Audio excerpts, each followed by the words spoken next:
Capítulo 2. A preleção de Eusébio. Ereto, incendido o tórax de suave luz, falou o instrutor, comovedoramente. Dirigimo-nos a vós, irmãos, que tendes, por enquanto, ensejo de aprender na bendita escola carnal. Tangidos pela necessidade, na sede de ciência ou na angústia do amor que transpõe abismos, vencestes pesadas fronteiras vibratórias, encontrando-vos na estaca zero do caminho diferente que se vos antolha. Enquanto vossa organização fisiológica repousa à distância, exercitando-se para a morte, vossas almas quase libertas partilham conosco a fraternidade e a esperança, adestrando faculdades e sentimentos para a verdadeira vida. Naturalmente, não podereis guardar plena recordação desta hora em retomando o envoltório carnal, em virtude da deficiência do cérebro incapaz de suportar a carga de duas vidas simultâneas. A lembrança de nosso entendimento persistirá, contudo, no fundo de vosso ser, orientando-vos às tendências superiores para o terreno da elevação e abrindo-vos a porta intuitiva para que vos assista nosso pensamento fraternal. O orador fez breve pausa, fixando-nos o olhar calmo e lúcido, e, sob a leve e incessante chuva de raios argênteos, continuou. Enfastiados das repetidas sensações no plano grosseiro da existência, intentais pisar outros domínios. Buscais a novidade, o conforto desconhecido, a solução de torturantes enigmas. Todavia, não olvideis que a chama do próprio coração, convertido em santuário de claridade divina, é a única lâmpada capaz de iluminar o mistério espiritual em nossa marcha pela senda redentora e evolutiva. Ao lado de cada homem e de cada mulher no mundo, permanece viva a vontade de Deus relativamente aos deveres que lhes cumprem. Cada qual tem à sua frente o serviço que lhe compete, como cada dia traz consigo possibilidades especiais de realização no bem. O universo enquadra-se na ordem absoluta. Aves livres em limitados céus, interferimos no plano divino, criando para nós prisões e liames, libertação e enriquecimento. Insta, pois, nos adaptemos ao equilíbrio divino, atendendo à função insulada que nos cabe em plena colmeia da vida. Desde quando fazemos e desfazemos, terminamos e recomeçamos, empreendemos a viagem reparadora e regressamos, perplexos, para o reinício. Somos, no palco da crosta planetária, os mesmos atores do drama evolutivo. Cada milênio é ato breve, cada século um cenário veloz. Utilizando corpos sagrados, perdemos, entretanto, quais despreocupadas crianças, entretidas apenas em jogos infantis, o ensejo santificante da existência. Destarte, fazemo-nos réprobos das leis soberanas, que nos enredam aos escombros da morte como náufragos piratas por muito tempo, indignos do retorno às lides do mar.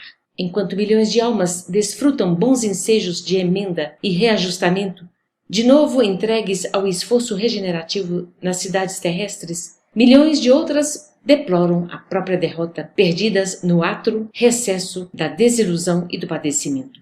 Não nos reportamos aqui aos missionários heróicos que suportam as sangrentas feridas dos testemunhos angustiosos por espírito de renúncia e de amor, de solidariedade e de sacrifício. São luzes provisoriamente apartadas da luz divina e que voltam ao domicílio celeste como o trabalhador fiel regressa ao lar, finda a cotidiana tarefa.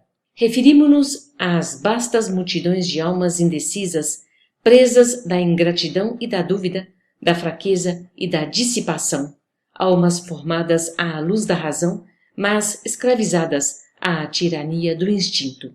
E, num rasgo de humildade cristã, Eusébio continuou. Falamos de todos nós, viajores que extravagamos no deserto da própria negação, de nós, pássaros de asas perdidas, que tentamos voar ao ninho da liberdade e da paz e que, no entanto, ainda nos debatemos no chavascal dos prazeres de ínfima estofa. Por que não represar o curso das paixões corrosivas que nos flagelam o espírito? Por que não sofrear o ímpeto da animalidade em que nos comprazemos desde os primeiros laivos de raciocínio. Sempre o terrível dualismo da luz e das trevas, da compaixão e da perversidade, da inteligência e do impulso bestial. Estudamos a ciência da espiritualidade consoladora desde os primórdios da razão e, todavia, desde as épocas mais remotas, consagramo-nos ao aviltamento e ao morticínio. Cantávamos hinos de louvor com Krishna, aprendendo o conceito da imortalidade da alma à sombra das árvores augustas que aspiram aos cimos do Himalaia, e descíamos logo depois ao vale do Ganges, matando e destruindo para gozar e possuir. Soletrávamos o amor universal com Siddhartha Gautama e perseguíamos os semelhantes em aliança com os guerreiros singaleses e hindus. Fomos herdeiros da sabedoria nos tempos distantes da esfinge e, no entanto, da reverência aos mistérios da iniciação, passávamos à hostilidade sangue-sedenta nas margens do Nilo. Acompanhando a arca simbólica dos hebreus, reiteradas vezes líamos os mandamentos de Jeová, contidos nos rolos sagrados, e, desatentos, os esquecíamos ao primeiro clangor de guerra aos filisteus. Chorávamos de comoção religiosa em Atenas e assassinávamos nossos irmãos em Esparta. Admirávamos Pitágoras, o filósofo, e seguíamos Alexandre, o conquistador. Em Roma, conduzíamos oferendas valiosas aos deuses nos maravilhosos santuários, exaltando a virtude para desembainhar as armas, minutos depois, no átrio dos templos, disseminando a morte e entronizando o crime. Escrevíamos formosas sentenças de respeito à vida com Marco Aurélio e ordenávamos a matança de pessoas limpas de culpa e úteis à sociedade. Com Jesus, o divino crucificado, nossa atitude não tem sido diferente. Sobre os despojos dos mártires, imolados nos circos, vertemos rios de sangue em vindita cruel, armando fogueiras do sectarismo religioso. Suportamos administradores arbitrários e ignominiosos, de Nero a Diocleciano, porque tínhamos fome de poder, e quando Constantino nos abriu as portas da dominação política, convertemo-nos de servos aparentemente fiéis ao Evangelho em criminosos árbitros do mundo. Pouco a pouco, esquecemos os cegos de Jericó, os paralíticos de Jerusalém, as crianças do Tiberíades, os pescadores de Cafarnaum, para afagar as testas coroadas dos triunfadores, embora soubéssemos que os vencedores da terra não podem fugir à peregrinação ao sepulcro. Tornou-se a ideia do reino de Deus fantasia de ingênuos, pois não largávamos o lado direito dos príncipes sequiosos de fastígio mundano. Ainda hoje, decorridos quase 20 séculos sobre a cruz do Salvador, benzemos baionetas e canhões, metralhadoras e tanques de assalto em nome do Pai magnânimo, que faz refulgir o sol da misericórdia sobre os justos e sobre os injustos. É por esta razão que nossos celeiros de luz permanecem vazios. O vendaval das paixões fulminantes de pessoas e de povos passa ululante de um a outro polo a semear maus presságios. Até quando seremos gênios demolidores e perversos? Ao invés de servos leais do Senhor da vida, temos sido soldados dos exércitos da ilusão, deixando à retaguarda milhões de túmulos, abertos sob aluviões de cinza e fumo. Debalde exortou-nos o Cristo a buscar as manifestações do Pai em nosso próprio íntimo.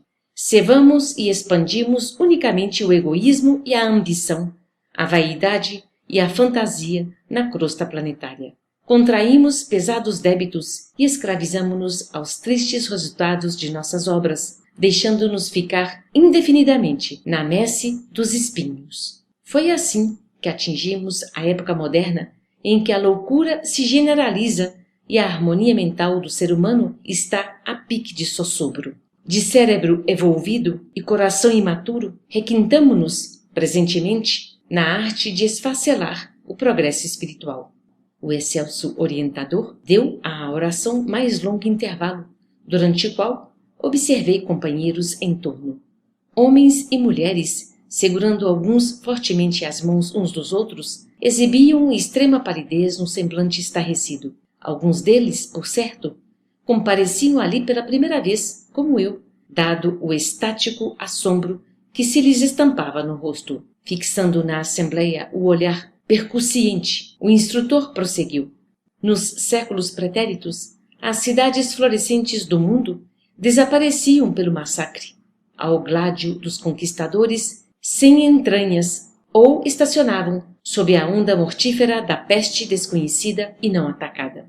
Hoje, as coletividades humanas ainda sofrem o assédio da espada homicida e chuvas de bombas arremetem contra populações indefesas. No entanto, a febre amarela, a cólera e a varíola foram dominadas. A lepra, a tuberculose e o câncer experimentam combate sem tréguas. Existe, porém, nova ameaça ao domicílio terrestre. O profundo desequilíbrio, a desarmonia generalizada, as moléstias da alma que se ingerem sutis, solapando-vos a estabilidade.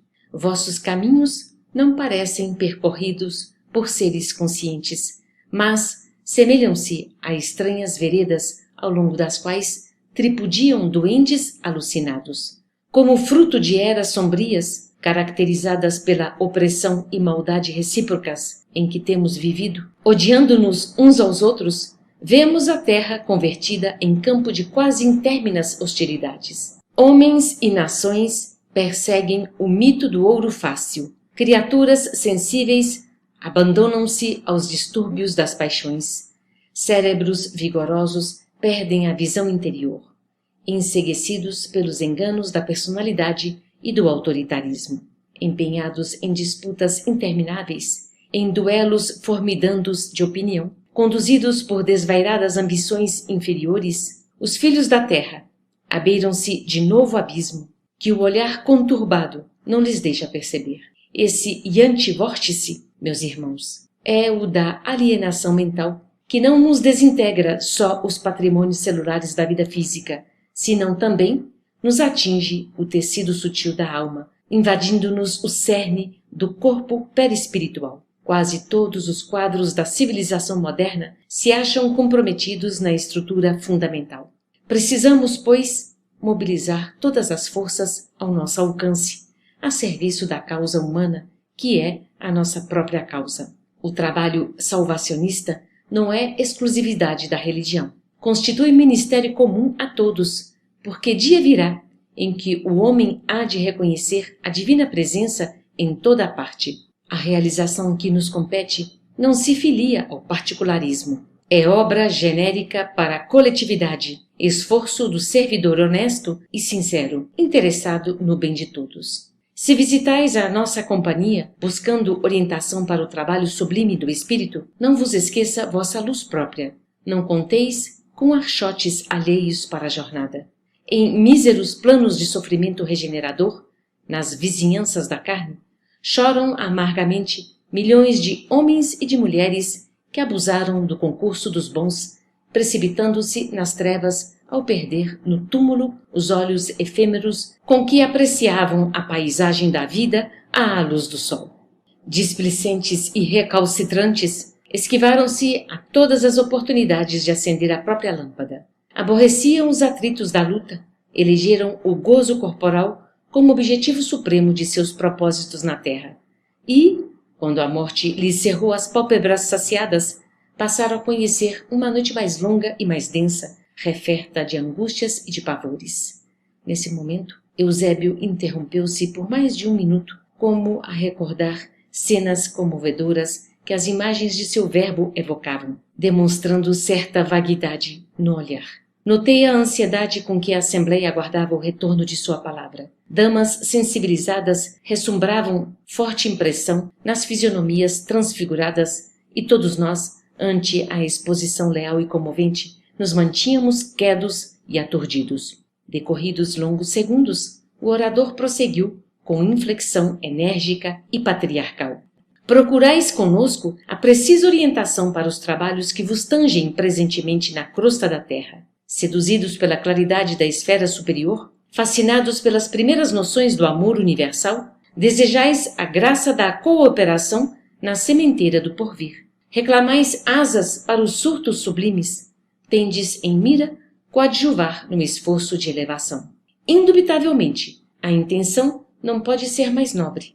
É, entretanto, indispensável considereis a vossa necessidade de integração no dever de cada dia. Impossível é progredir no século sem atender às obrigações da hora. Torna-se imprescindível, na atualidade, recompor as energias, reajustar as aspirações e santificar os desejos. Não basta crer na imortalidade da alma. Inadiável é a iluminação de nós mesmos, a fim de que sejamos claridade sublime. Não basta, para o arrojado cometimento da redenção, o simples reconhecimento da sobrevivência da alma e do intercâmbio entre os dois mundos. Os levianos e os maus, os ignorantes e os estultos, podem corresponder-se igualmente à distância, de país a país. Antes de mais nada, importa elevar o coração, romper as muralhas que nos encerram na sombra, esquecer as ilusões da posse, dilacerar os véus espessos da vaidade, abster-se do letal licor do personalismo aviltante, para que os clarões do monte refuljam no fundo dos vales, a fim de que o sol eterno de Deus dissipe as transitórias trevas humanas. Vanguardeiros da fé viva, que o desejais ser doravante no mundo, não obstante os percalços que se nos defrontam, exige-se de vós a cabal demonstração de estardes certos da espiritualidade divina. Plano superior não se interessa pela incorporação de devotos famintos de um paraíso beatífico. Admitiríeis, porventura, vossa permanência na crosta planetária sem finalidades específicas? Se a erva tenra deve produzir consoante objetivos superiores, que dizer da magnífica inteligência do ser humano encarnado? Que não há que esperar da razão iluminada pela fé. Receberíamos tão sagrados depósitos de conhecimento edificante para um sacrifício por nada? Teríamos o aljofar de tais bênçãos para fortalecer o propósito egoístico de alcançar o céu sem escalas preparatórias, sem atividades purificadoras? Nossa meta, meus amigos, não se compadece com o exclusivismo ególatra. A porta divina não se abre a espíritos que não se divinizaram pelo trabalho incessante de cooperação com o Pai Altíssimo. E o solo do planeta, a que vos prendeis provisoriamente, representa o abençoado círculo de colaboração que o Senhor vos confia. Recolhei o orvalho celeste no escrínio do coração sedento de paz. Contemplai as estrelas que nos acenam de longe, como sublimes ápices da divindade.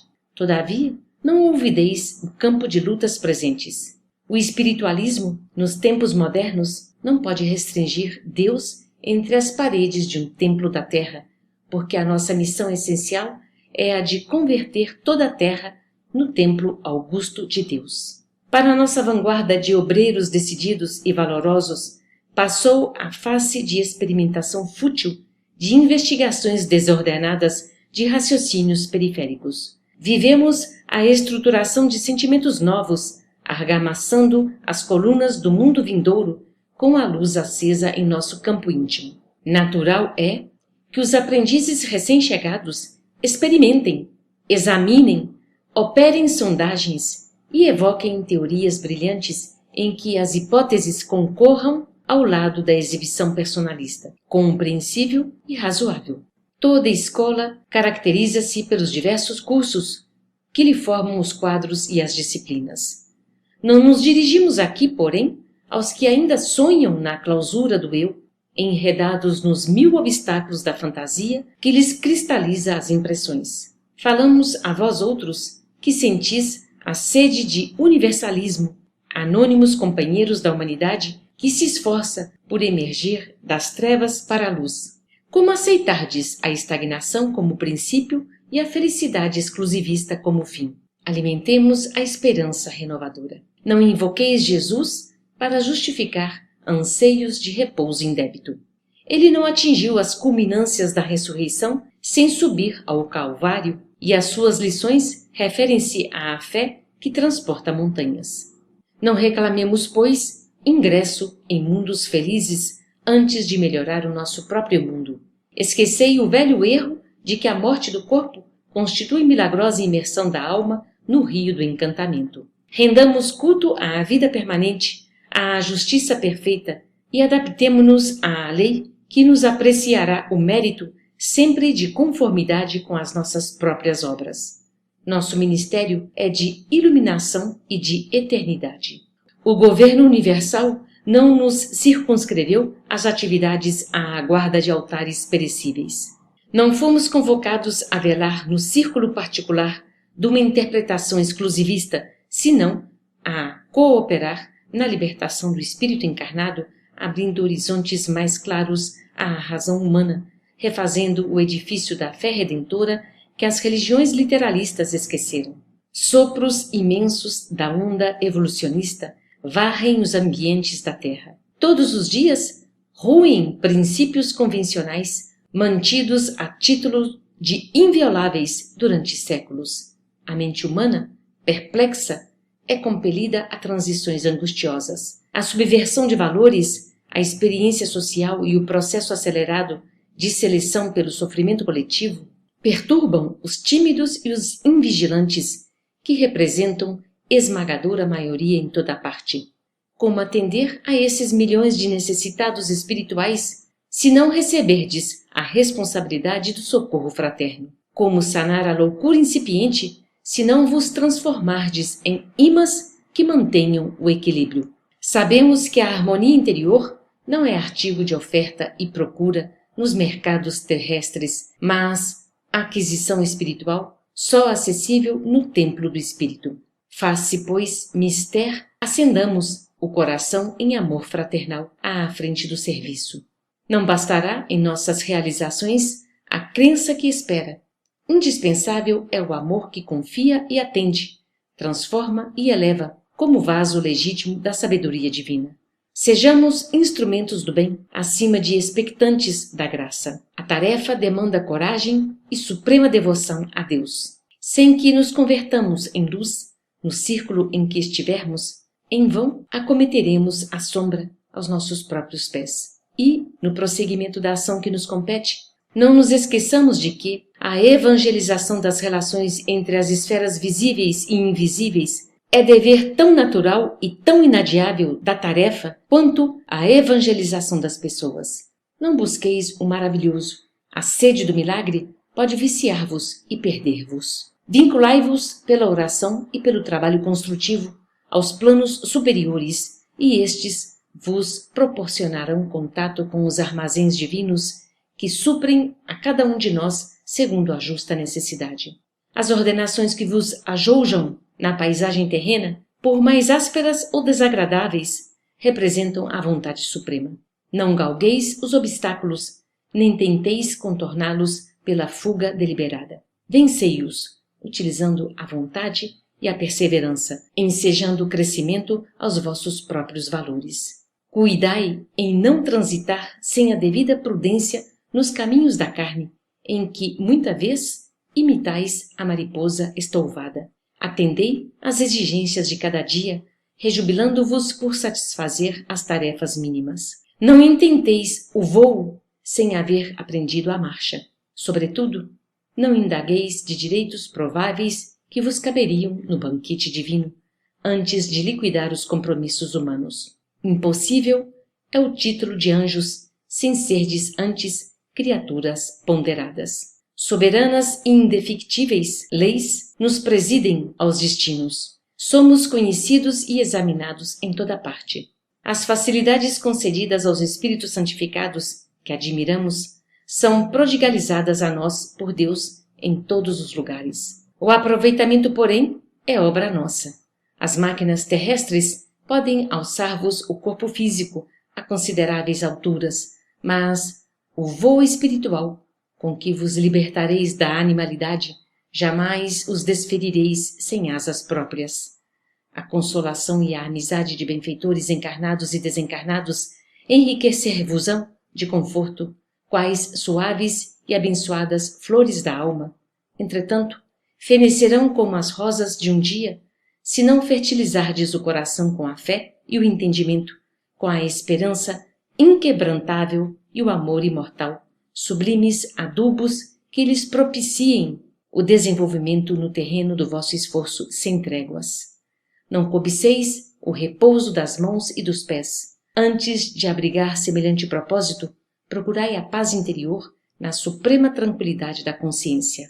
Abandonai a ilusão antes que a ilusão vos abandone. Empolgando a chefia da própria existência, deixai plantado o bem na esteira de vossos passos. Somente os servos que trabalham gravam no tempo os marcos da evolução. Só os que se banham no suor da responsabilidade conseguem cunhar novas formas de vida e de ideal renovador. Os demais, chamem-se monarcas ou príncipes, ministros ou legisladores, sacerdotes ou generais, entregues à ociosidade, classificam-se na ordem dos sugadores da terra. Não chegam a assinalar sua permanência provisória na crosta do planeta. Adejam como insetos multicores, tornando-a poeira de que se alçaram por alguns minutos. Regressando, pois, ao corpo de carne, valei-vos da luz para as edificações necessárias. Participemos do glorioso Espírito do Cristo. Convertamo-nos em claridade redentora.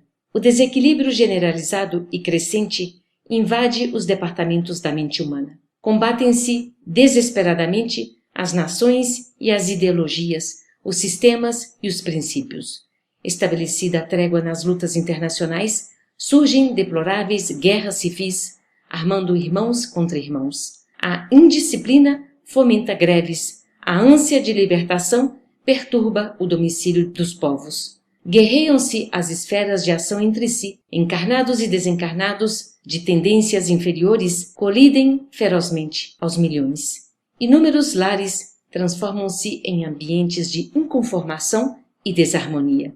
Duela o ser humano consigo mesmo no atual processo acelerado de transição. Equilibrai-vos, pois, na edificação necessária, convictos de que é impossível confundir a lei ou trair-lhe os ditames universais. Perorando, Eusébio proferiu bela e sentida prece, invocando as bênçãos divinas para a Assembleia. Sublimes manifestações de luz fizeram-se, então, sentir sobre nós. Encerrados os trabalhos, os companheiros, ainda presos ao círculo carnal, começaram a retirar-se em respeitoso silêncio. Calderaro conduziu-me à presença do instrutor e apresentou-me. O alto dirigente recebeu-me com afabilidade e doçura, cumulando-me de palavras de incentivo. Precisávamos servir, explicou ele, encarecendo as necessidades de assistência espiritual, amontoadas em toda parte, reclamando cooperadores abnegados e fiéis. Quando Calderaro se referiu aos meus projetos, mostrou-me Eusébio paternal sorriso e, expondo-nos providências diversas a tomar, recomendou nos puséssemos em contato com o grupo socorrista a que o assistente emprestava ativa colaboração. Logo após, ao retirar-se, ladeado pelos assessores que lhe compunham a comitiva, o nobre mentor confortou-me bondoso. Sê feliz. Dirigindo a Calderaro expressivo olhar, acrescentou, dado ensejo, conduziu-o ao serviço de assistência às cavernas. Tomado de curiosidade, agradeci sensibilizado e dispus-me a esperar.